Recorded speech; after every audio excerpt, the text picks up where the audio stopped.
Welcome to BitBoy Crypto. My name is Ben, and no, this is not the video that you think that it's going to be. Earlier today on my live stream, I mentioned that we were going to be discussing Coffeezilla and Logan Paul and CryptoZoo tonight. Well, man, we started digging into this, and it is so unbelievably massive, and there are so many things left out of this story that we realized to do this and to do it right, it's going to take a little more time. So that video is going to be coming out tomorrow night. But I thought really what we need to do in this video is explain why this story is so hot, why people care about it so much, and what can people learn from this. So these videos from Coffeezilla have gotten millions of views. It has been absolutely insane to watch its growth coming off, the heels of Twitter Spaces with SPF, and things like that. He really nailed the timing on this one. He went from 1.3 million subscribers on YouTube all the way up to like 2.35, almost doubled his already large channel in just a few weeks. So great job to him.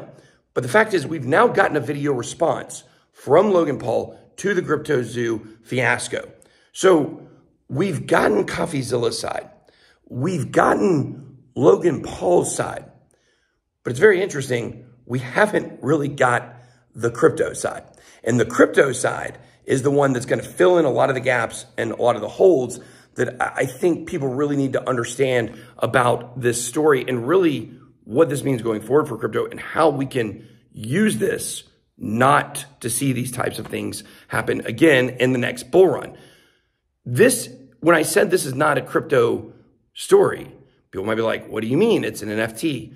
What I mean by that is that both Coffeezilla and Logan Paul are not crypto guys. They're crypto adjacent. Some of the things that they do intersect with crypto. Now, Coffeezilla certainly has been doing more crypto as of late. It's a bear market. Tons of stuff has been exposed.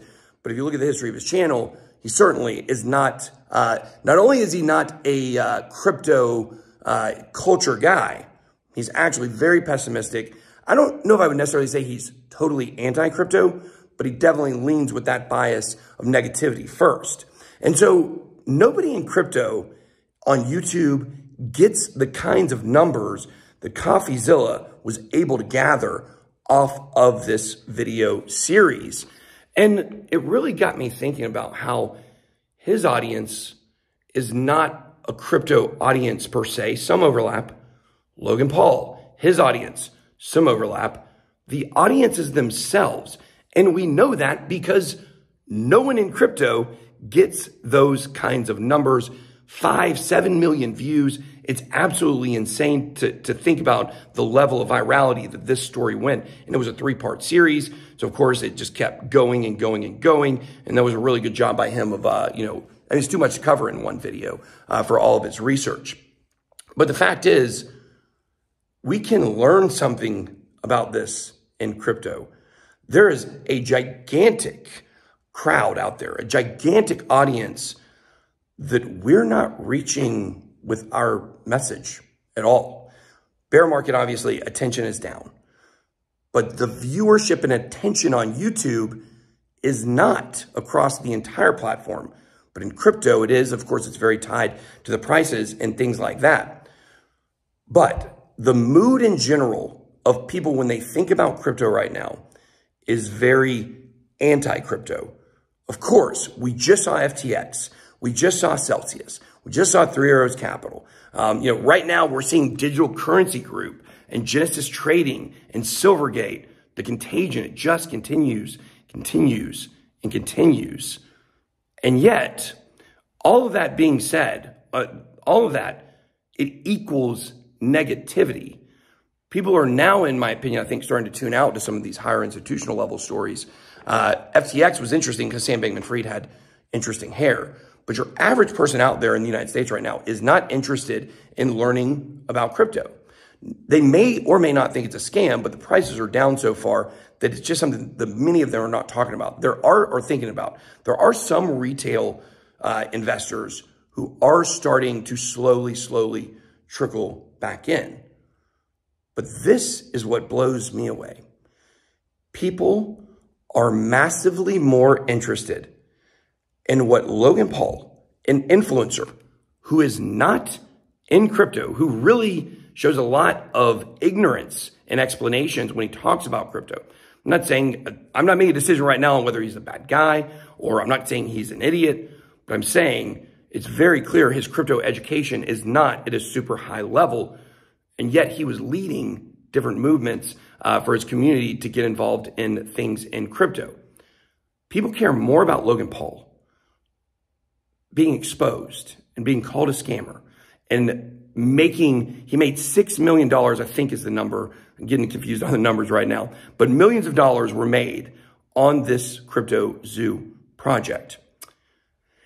People care more about Logan Paul than they care about the billions of dollars in insolvencies that we're seeing across the crypto space right now. If you're on one of those exchanges, it hits you hard. You care. But if you're watching from the outside in, a lot of those people are really kind of enjoying watching crypto burn, but they're not invested in those stories. They don't care about Goldman Sachs or Circle trying to take over the space, the connections with Digital Currency Group, how they may have played a role in bringing down FTX. It's so contorted right now, and it's really hard to understand the whole picture. The average person there does not care, but they do care about a person named Logan Paul, even though the amount of money, I'm not justifying it, the amount of money that he took in is way less than what we see in any average crypto scam by a big player. And so what you're seeing right now is you're seeing in the times when crypto is down and prices are moving down, what you see is too much negativity, obviously, right? It starts to become an irrational level of negativity. That's why that video series did so well. However, on the flip side of that, on the way up for the prices, there's also an irrational idea of how you can make money. Logan Paul, being completely naive in crypto, especially when he was starting this project, you can tell he's just using verbiage that he's been told. His explanation of gas fees, not the best. It's the blind leading the blind.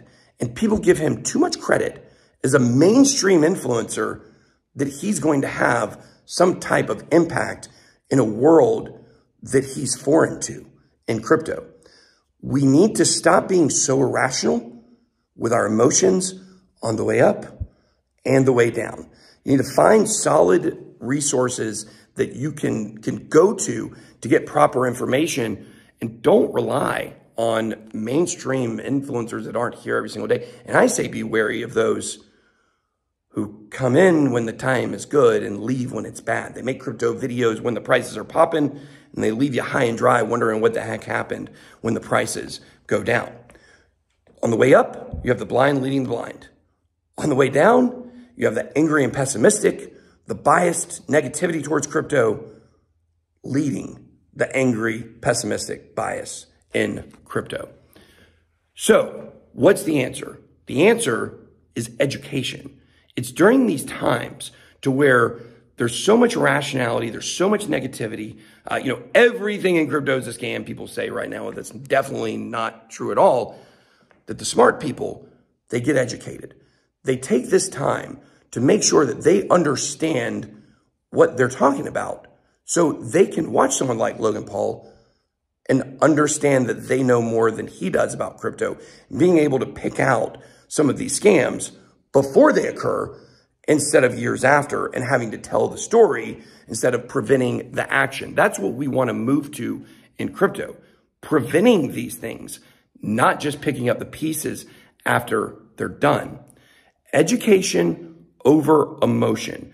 That is what we need to see more of. And I think, hopefully, those of you that are here watching this video from the crypto side, from the crypto perspective, a lot of you probably already have that. Now, tomorrow, we're going to be doing the video where we're going to break down this whole situation.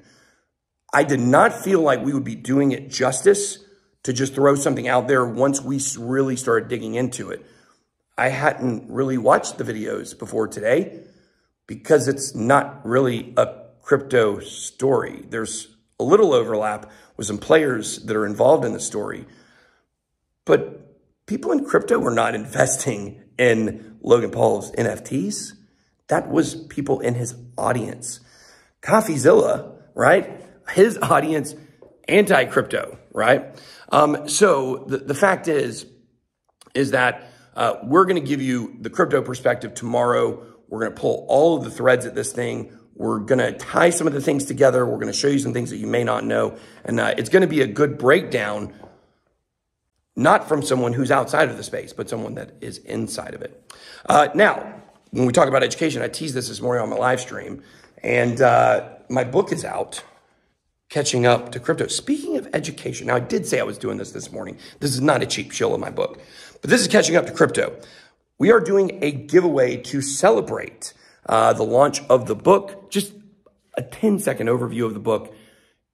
When I make videos and do live streams, people come into my chat and they say, man, I'm new to crypto and you seem like you're very beginner friendly and I still don't understand what you're saying. What Catching Up to Crypto does as a book is it fills in that gap from the average person that just comes into the space to where they can really fully understand most of what is going on in crypto on a general level and give them the footing to be able to look more advanced at whatever area they want to learn more about. That is what Catching Up Crypto is. So to celebrate this, the publish date is actually January 12th. So we're going to run this contest until the 13th. We're going to be giving away 5 copies of the book, and we're going to be giving away crypto, $500 in XRP, ADA, or ETH to 3 winners.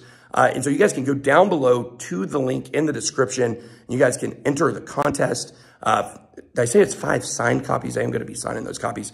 You may not want my signature. Some people do. So we're going to be doing that, and really excited about this contest. And why are we giving away XRP, ADA, and ETH? Well, we love that project on this, or those projects on this channel. This is not a Bitcoin only book. We talk about Bitcoin, but it's crypto. We want to be the Bitcoin standard for the crypto industry.